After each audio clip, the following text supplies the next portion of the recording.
안녕하십니까? 소상공인 지원제도 강의 5강 시작하겠습니다. 이번 시간에는 소상공인 지원 사업 선정 공략법이라는 주제로 강의를 진행하겠습니다.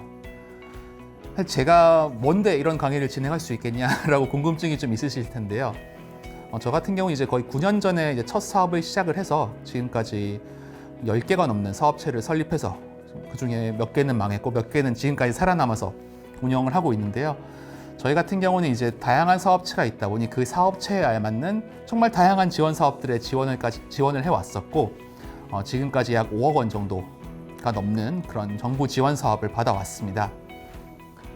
그리고 그 사업체의 종류도 이제 농업 사업도 있고 아니면은 서비스 사업도 있고 아니면 기술 사업도 있고 굉장히 다양한 분야에 걸쳐서 사업을 진행해 왔기 때문에 그래도 이 업계에 대해서 특히 지원 사업을 어떻게 서칭하고 어떻게 지원하고 그리고 선정까지는 어떻게 이어갈 수 있는지에 대해서 제가 가지는 노하우를 기본적으로 여러분들께 좀 알려드리고자 합니다. 굉장히 기술적인 내용이나 막 이론적인 내용은 아니고 제가 이 지원 사업들을 해오면서 좀 느꼈던 바에 대해서 그런 지원 사업을 지원하는 태도를 중심으로 여러분께 좀 공유를 드리고자 하겠습니다. 따라서 이번 시간에는 지원 사업을 신청할 때 필요한 정보 탐색 방법 그리고 마음가짐, 유의할 점에 대해서 좀 학습을 해보겠고요. 그리고 저희가 시간이 많지가 않잖아요. 저희 다 사업하느라 너무 바쁜 사람들인데 그 남는 시간에 어떻게 최대한 스마트하게 지원 사업을 필터링하고 지원하는 전략이 있는가에 대해서 좀 말씀을 나눠보겠습니다. 연초에 이제 중기부에 이런 공고가 올라옵니다. 소상공인 지원 사업 공고 2025년 이렇게 해서 올라오는 공고가 매년 초에 뜹니다. 혹은 이제 연말이나 연초에 뜨게 되는데요. 여기 보시면 어마어마합니다. 보시는 예산만 해도 1,000억 원이 넘어가는 굉장히 많은 예산이 소상공인 지원 사업에 배정이 되고요. 리스트를 보시면 아시겠지만 굉장히 다양한 카테고리에 굉장히 다채로운 그런 지원 사업들이 매년 공고가 되게 됩니다. 거기서 뽑는 기업들의 수도 굉장히 많습니다. 적게는 수십 개에서 많게는 1,000개가 넘는 기업들을 뽑고 거기에 대해서 지원을 하고 있는데요. 자, 이것만 보시면 굉장히 기회가 많다고 느껴지실 수도 있어요. 만약에 내가 지원 사업을 처음 하는 소상공인이다. 그럼 이렇게 느끼실 거예요. 야, 이렇게 정부에서 주는 돈도 많고 뽑는 업체도 많은데 야, 내가 그래도 한 개는 혹은 두세 개는 내가 받아갈 수 있지 않을까? 라는 생각을 많이들 하실 수도 있어요. 이 표만 보신다면. 이 표 같은 경우도 전체 목록의 일부일 뿐이고요. 실제 이제 목록을 전체 보시게 되면 이거보다 훨씬 더 많습니다. 심지어 이거는 중앙부처에서 주관하는 소상공인 지원 사업만 다루고 있고요. 이제 광역지자체나 아니면 기초지자체에서 나오는 사업까지 합하면은 정말 수백 개, 거의 1,000개가 넘는 그런 지원 사업이 매년 이렇게 나오고 있다고 말씀드릴 수 있습니다. 그런 모든 지원 사업 중 약 95% 이상 지원 사업이 공고되는 곳이 바로 이 사이트입니다. 소상공인24, 소상공인 지원 사업 포털인데요. 자, 여기 보시면 현재 진행 중인 지원 사업 공고 지금 몇 개가 떠 있죠? 1,115건이 떠 있습니다. 이제 8월 중순 기준으로 1,115건이 떠 있는데요. 지원 대상별로 보자면 소상공인을 대상으로 한 게 그 중에 391건, 소공인을 대상으로 한 게 41건, 전통시장이 5건입니다. 지원 대상뿐만 아니라 이제 부처나 자치단체별로 봐도 굉장히 많다고 볼 수가 있는데요. 어쨌든 여러분들이 처음에 딱 봤을 때 야, 지금 소상공인들을 대상으로 한 지원 사업이 1,115건이 떠 있구나. 야, 굉장하구나. 하고 들어가 보실 수 있어요. 그럼 이제 지원 사업 통합 조회를 하실 수가 있는데요. 여기에는 이제 조건별 검색 필터가 들어가게 됩니다. 조건별 검색 필터 같은 경우는 지역에 걸릴 수도 있고, 이제 업종에 걸릴 수도 있고, 이제 연차에 걸릴 수도 있어요. 그리고 매출액에 따라서 필터를 할 수도 있고, 이걸 통해서 내 조건에 맞는 회사가, 내 조건에 맞는 소상공인들이 어떤 사업에 지원할 수 있을지 다 하나하나 세부적으로 서칭을 해볼 수가 있다는 겁니다. 방금 말씀드린 건 이제 상시로 뜨는 지원 사업들이 어떤 게 있는지 이제 보는 거였다면은 이제 연초부터 확정이 되어서 쭉 진행되고 있는 지원 사업들 같은 경우는 위에 보시면 이제 지원 사업 소개 탭이 있습니다. 거기 보시면 소상공인 관련된 대표적인 지원 사업들이 쭉 열거가 되어 있어요. 여기 열거되어 있다는 말은 이제 중소벤처기업부랑 이제 소진공에서 가장 중점적으로 다루는 사업들이 여기 리스트업이 되어 있다는 거고요. 당연히 여기에 들어갈 예산도 엄청 크고 뽑는 인원도 굉장히 많습니다. 그렇기 때문에 여러분들이 이제 내가 소상공인 지원 사업에 대해서 조금 공부를 해보고 싶다. 지원을 해보기에 준비를 해보고 싶다. 라는 생각이 있으시다면은 반드시 이 소상공인 24에 있는 지원 소개 탭으로 들어가서 과연 지금 소진공에서는 어떤 사업들을 밀어주고 있는지, 어떤 사업들이 중점적으로 추진되고 있는지를 꼭 한번 하나하나 눌러서 검토해 보시기를 제가 추천드리겠습니다. 자, 근데 여러분이 만약에 소상공인 지원 사업을 준비를 해 봤다고 가정을 해 볼게요. 아마 이 강의를 듣는 분들 중에서는 준비를 하실 분들이 더 많겠죠. 근데 이렇게 현재 진행되고 있는 지원 사업이 1000개가 넘는데 내가 아직도 지원을 하나도 못 받았어. 과연 그 이유는 무엇일까요? 자, 이번 시간에는 소상공인 지원 사업에 존재하는 허들에 대해서 조금 더 구체적으로 알아보도록 하겠습니다. 자, 첫 번째, 한컴 오피스 양식이 주는 거부감에 있다고 저는 생각합니다. 네, 저 같은 경우는 이제 기업 생활을 이제 5년 정도 했었는데요. 거기선 당연히 이제 국제 표준에 맞춰서 이제 마이크로소프트 워드랑 이제 PPT, 엑셀 등을 사용했었습니다. 즉, 이제 한컴 오피스를 사용할 경험이 저는 전혀 없었었고요. 그 학생 때부터 이제 직장 생활을 할 때까지 한컴 오피스라는 이제 그런 프로그램을 들어는 봤지만 실제 내가 실무에서 써본 적이 한 번도 없었었어요. 그러고 나서 이제 창업을 하고 나서 이제 정부 지원 사업을 받으려고 보니까 모든 양식들이 이 한컴 오피스로 이제 만들어져 있더라고요. 처음에는 이 프로그램을 여는 것 자체가 굉장히 허들이었어요. 기본적인 한글 문서 아니냐라고 생각하실 수 있을 텐데 실제 많은 사람들 중에 이 한컴 오피스 문서를 사용해 보신 분들이 굉장히 적습니다. 저도 이제 한 해에 적게는 수십 개에서 이제 100개가 넘는 기업들을 컨설팅을 하곤 하는데요. 그분들이 지원 사업을 하실 때 가장 힘드셨던 점이 바로 이 문서 양식이더라고요. 그렇기 때문에 내가 지원 사업을 준비해야지 하고 공고문을 열었는데 혹은 신청서를 열었는데 갑자기 이제 듣도 보도 못한 양식에 한컴 오피스 양식이 딱 떠요. 그럼 그 순간 이제 의지가 꺾이게 되는 거죠.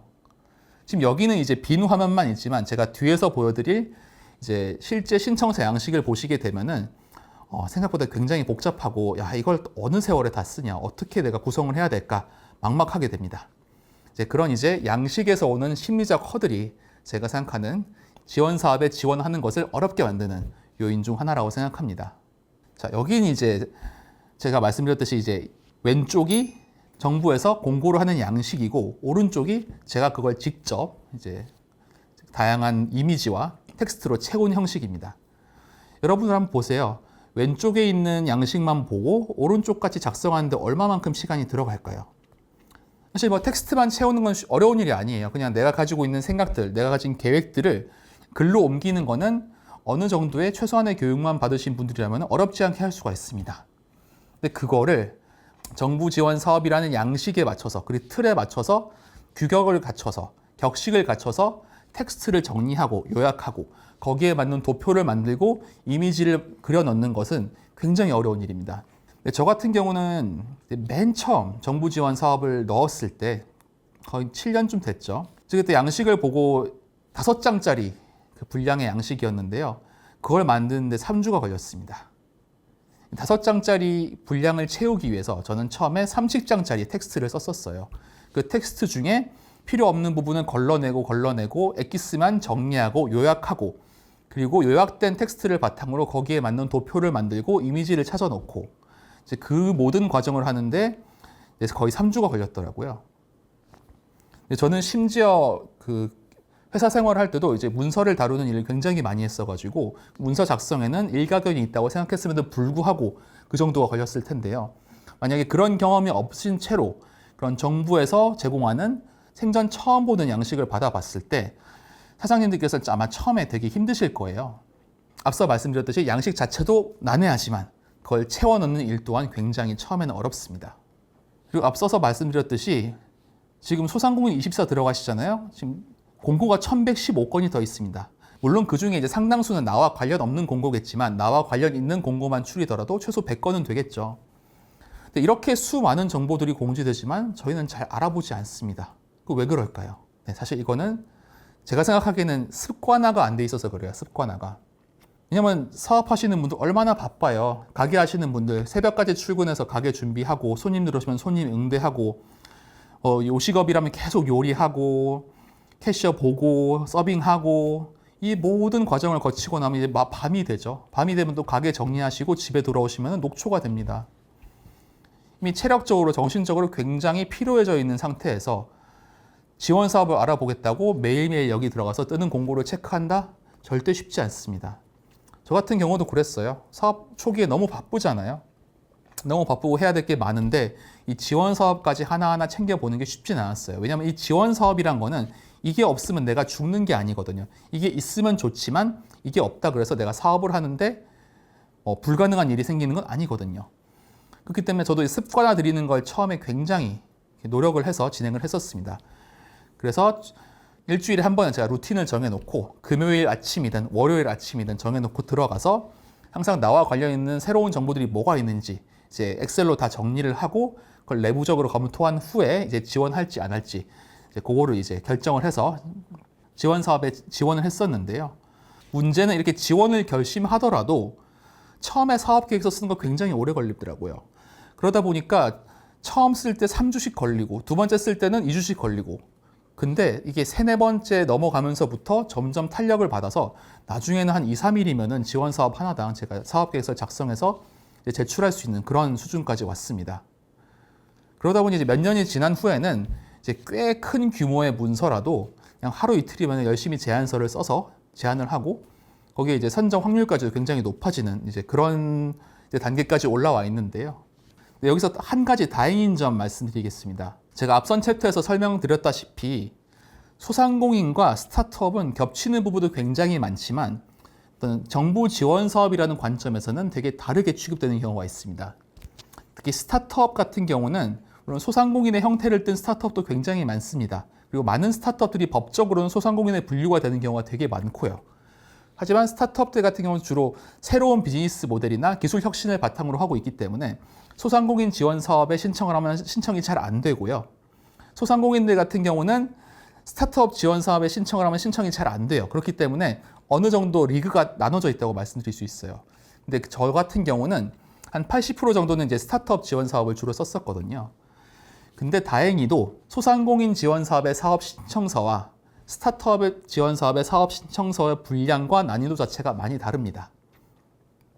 왼쪽에 보시는 게 이제 소상공인 지원 사업의 사업 신청서인데요. 똑같은 사업에 대한 사업 신청서입니다. 왼쪽, 오른쪽이. 왼쪽 같은 경우는 이제 고작 3페이지밖에 없었어요. 내 사업에 대한 내용과 계획을 적는 분량이 한 페이지 정도, 그것도 굉장히 간단하게 요약을 해서 적는 거였었고요. 근데 같은 사업이지만 스타트업 지원 사업으로 신청을 할 때는 무려 18페이지나 작성을 해야 했었습니다. 그렇기 때문에 이 부분은 이제 카페나 아니면 세탁소나 그런 오프라인 기반의 정말 소상공인 지원 사업을 지원하시는 분들에게는 조금은 희소식이 될 거예요. 3페이지짜리 사업 신청서는 굉장히 정말 최소 분량의 사업 신청서고 금액이 큰 지원금을 이제 준다거나 아니면 혜택이 많은 지원 사업에 신청을 할 때는 이거보다는 좀 더 분량이 길어지게 됩니다. 그럴 경우 이제 작성 난이도 또한 올라가게 되겠죠.